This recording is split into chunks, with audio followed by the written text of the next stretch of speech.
guys, so today we're going to change or remove the front hub of an Isuzu D-max. First off, we need to remove the dust cover. These are just Allen key bolts. They're always covered in Loctite, so they're tight all the way out.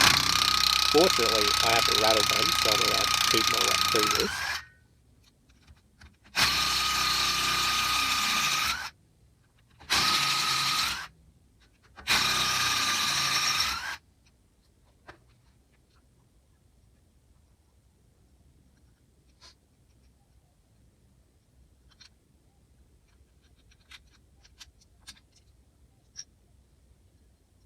So once we have that cover removed,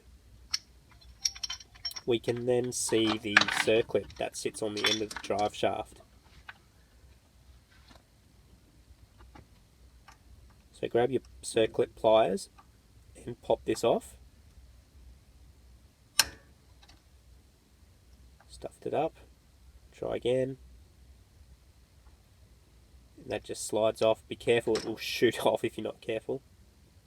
In behind there are two shims. Just depending on the make and model, there might be one or two or three. Make sure you put those back on and don't lose them. Then we can slide that front part of the hub off. Now we've got to just rip this caliper off so we can get the whole disc hub assembly to slide off when we're ready.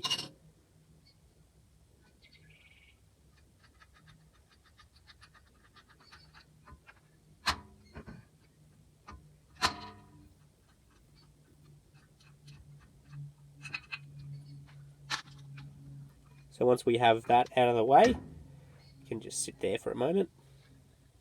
We need to remove this locking plate. So there's 3 Phillips head screws that hold this in place. So we just need to whip all 3 out.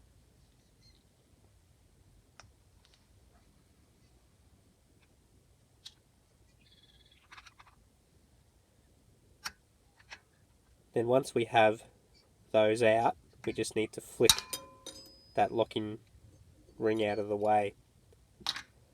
Then that gives us the adjusting plate for the wheel bearing itself. There's actually holes that aren't threaded, so make sure you stick the screwdriver in the holes that aren't threaded. You don't want to ruin those threads. Then that undoes quite easily, and that's basically it.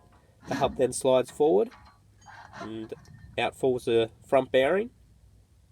It slides out and there's your stub axle. It's that simple. And obviously to put it together, do it backwards. Thanks.